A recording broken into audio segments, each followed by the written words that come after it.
Rallying is something very special, you know. I've been following rally since I was very small. It takes a lot of practice. At the same time is to get this passion about what you're doing. It's nice to be back here at Codemasters. I am one of the younger generation who grew up with Colin McRae era and throughout all the games since.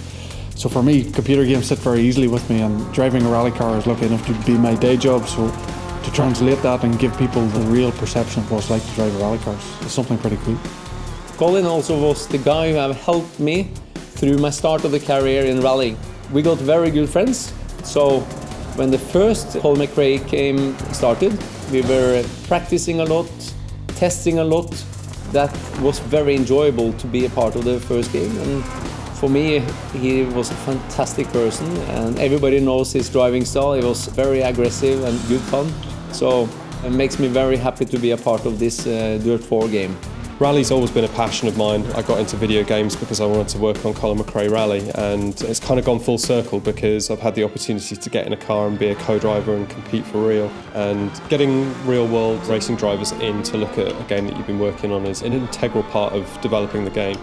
Rally driving is a sport where you do 10,000 corners one time, whereas a circuit racing driver will do one corner 10,000 times. For me, in a circuit racing environment, you tend to memorise it and you tend to get used to it and you become robotic to some degree.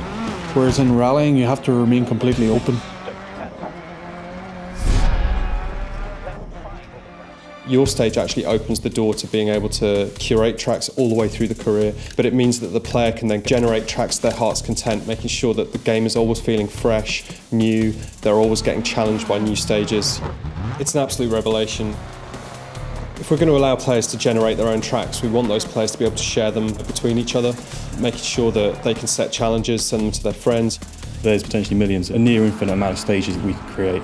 We have ways of setting up the stage to make it more technical. So you've got more corners, or it's a much more flowing stage, so there's no more straights in there. And along with that, we have the elevation, so you've got more heights and more change in jumps and that kind of thing.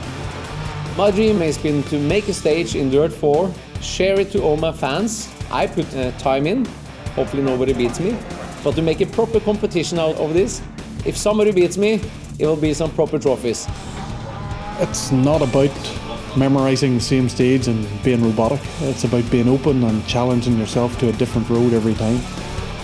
From what I've seen, the concepts of what will be in the new game, it really opens it up to a completely new dimension. And for me, it's trying to capture what rally driving is about. The kick I get out of it, the buzz I get out of it is putting myself against different roads around the world, going around the side of a mountain, not knowing what's coming and putting that pure trust in the pace notes that you're getting. If it all works, there's no better buzz. For me, it's what I live for. I think all the competition, what we're doing is to try to get better, not to maybe drive all the time to learn a stage. It's all about listening to the co-driver and try to get the flow and the rhythm. It's exciting to get your teeth into something. We try and translate that into what we see in the game, and it's fantastic working with these guys here at Codemasters.